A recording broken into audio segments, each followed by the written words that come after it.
Hi everyone, this is Denise with Liquid Color, and today we are going to be taking a look at my top 12 perfect palette color recommendations. Now this video could easily be called my top 12 color recommendations for beginners or my top 12 essential watercolors for a travel palette, but whatever you want to call it or whatever your reason for joining us today, thank you for being here, and let's go ahead and get started.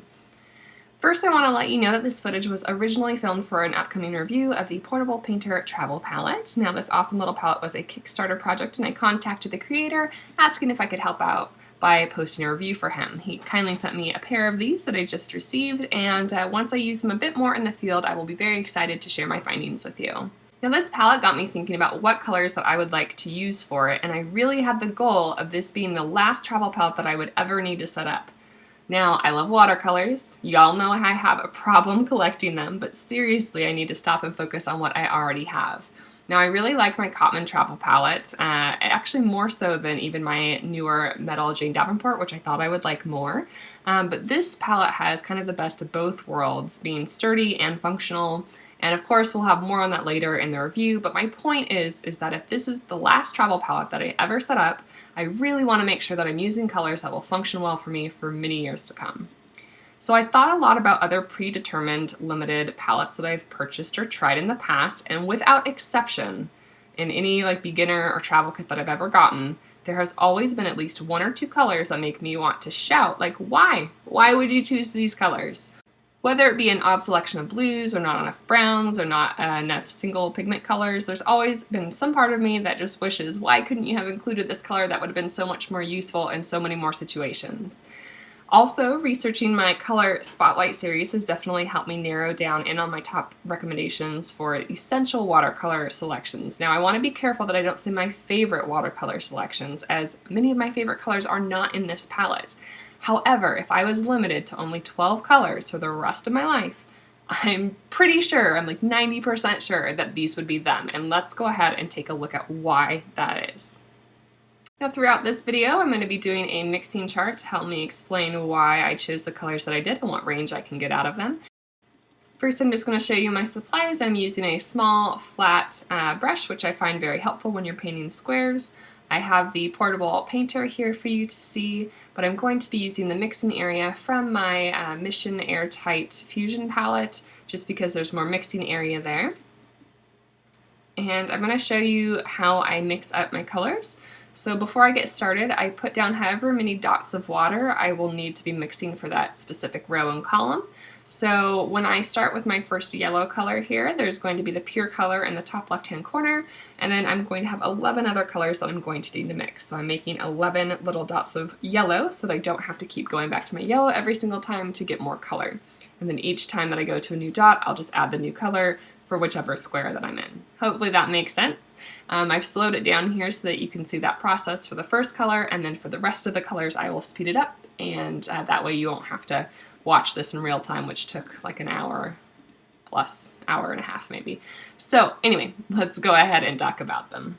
Alright, so for my yellow, I chose Permanent Yellow Light by Mission Gold, and this is PY154. It's available in other brands by other names, such as in Winsor & Newton, it's called Winsor Yellow.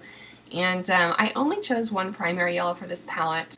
I just did my color spotlight on Hansa Yellow, so you can go ahead and take a look at that and show you why I didn't put a lighter lemon yellow in this palette. They tend not to be very light, fast colors, and I don't use yellow a whole lot in this particular primary form, so I wanted to go ahead and just put one in my palette.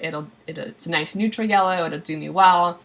This color will give me a nice range of oranges and greens, ranging from really, really bright green when it's mixed with phthalo green down to a really mossy, sappy green when mixed with French ultramarine. Then when we get to our natural colors, the quinacridone burnt orange, the burnt sienna, the burnt umber, you start getting these nice, rich, reddish yellow colors. And the one that I'm about to mix with burnt sienna is actually very, very close to the mixtures of quinacridone gold. So not the single pigment quinacridone gold, but the one that has yellow in it and leans more towards yellow. So even though that is one of my favorite colors, and it's not in this palette, the quinacridone gold that is, I can still mix the very similar color using my Permanent Yellow Light.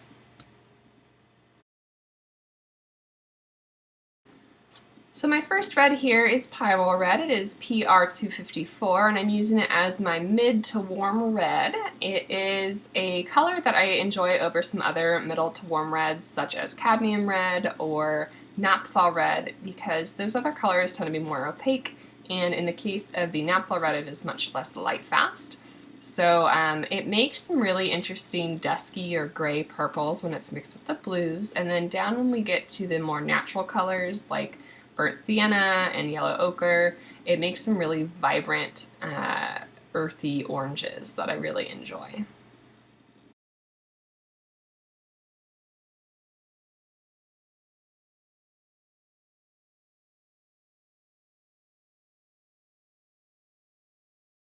My second red in the set is Quinacridone Rose, and this is a cool red for PB19 is the pigment, and I would have rather had either Daniel Smith or Mission Gold's varieties that are a little bit more rosy, but I don't have either of those in my collection right now, so I'm using M. Graham's version.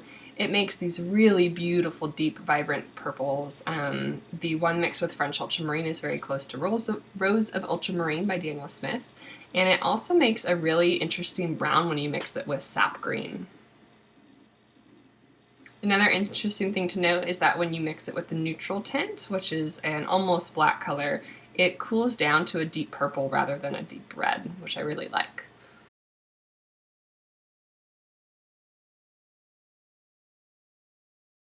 Then I've got everyone's kind of staple blue of French Ultramarine. Pretty standard. I did a color spotlight on this. It's going to mix to give a nice middle tone. If you mix it with Prussian blue, you're going to get some aquas mixed with phthalo green. And then we'll also get some nice grays when mixed with quinacridone burnt orange, burnt sienna, and even yellow ochre.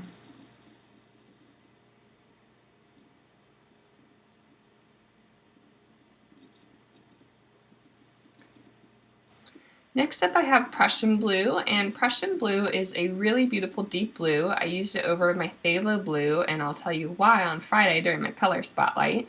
It makes really, really vibrant purples when mixed with the cool reds and these beautiful deep greens that are just like really rich and moody. I really enjoy working with that.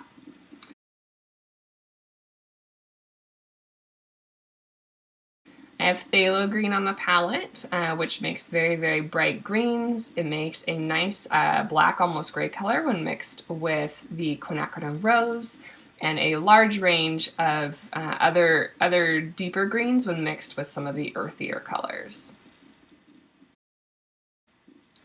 I also have a convenience green. It's one of only two colors in this selection that is a dual pigmented color. It's not a single pigment color. And it's a convenience green, of course, but it's just really invaluable. It makes some really interesting brown colors when mixed with the reds or the quinacridone burnt orange. And I really like having it on my palette, both as a convenience color and to mix some earthier browns.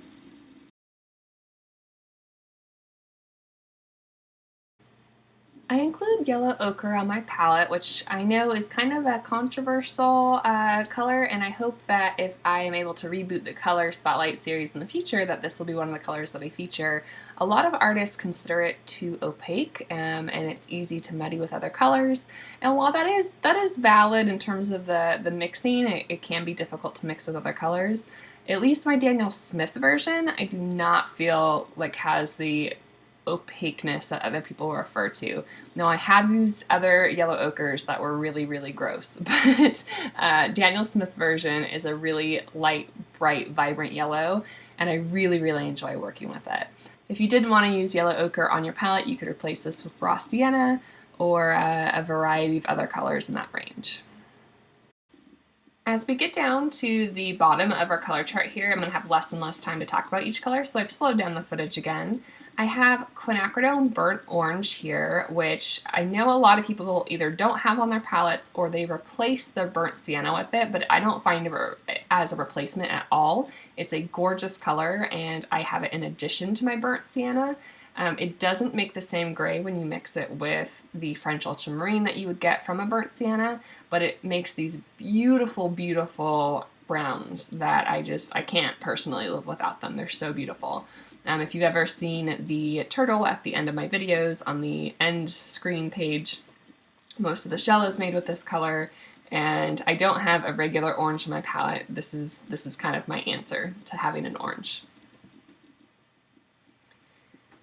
As I mentioned, I also keep burnt sienna on my palette as an invaluable mixer for browns and for grays.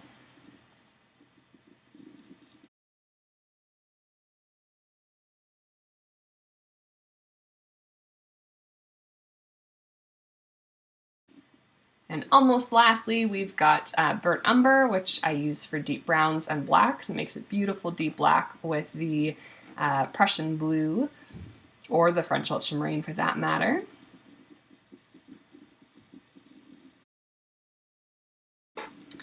Last up, I have the neutral tint from Daniel Smith, which is a mixture of 3 different colors, and I don't normally keep a black on my palette.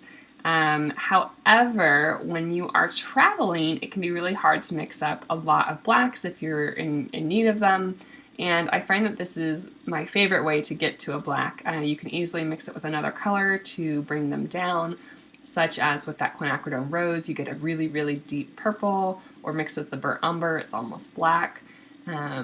So I find it really useful and almost invaluable on a travel palette to have this dark color so that you don't have to keep mixing large quantities. This is a color that you could probably ignore if you're a beginner and are trying to find other recommendations if you're not plein air painting out in nature where you're not worried about your paint drying up too fast. But if you are concerned with having a black and don't want your paintings to be really flat, like a lot of tube blacks can do that to your paintings, then this is a good choice as well. So here is a shot of my color mixing chart in the palette. The other question that I had on Instagram when people asked me to do this video was why I arranged them the way that I did in the palette. Now you could very easily argue that I should have put the yellow next to the yellow ochre and I should have put the 2 greens next to each other. However, in a lot of other travel palettes or beginner palettes that you get, it always starts with yellow, red, blue, the greens and browns, and I'm just so used to working in that fashion in these small palettes that that's how I wanted to set this one up. And also, secondarily, the phthalo green that's on the top row it's a mixing color. I never use it on its own, and it's always used to mix very, very similarly to my primary colors that are on that same row. Whereas my sap green and some of my natural tones, I am much more likely to use them straight out of the pan. So that could be another reason for why my brain decided to set it up this way. I did give a lot of thought. I'm a bit of a perfectionist with OCD when it comes to lining up my colors, so it looks a little strange that that green is on the bottom row. However, when I really thought about it, it makes a lot more sense for my painting style to have my primaries and my mixers on the top and more of the ones that I'm going to use straight out of the pan on the bottom. So I hope this video was useful for you guys and that it wasn't too boring. On Friday, like I mentioned, I'm going to have my color spotlight Prussian blue. And yeah, I look forward to sharing both that and in the future the portable painter review for you to see. So thank you guys so much for joining us here today, and I will see you next time.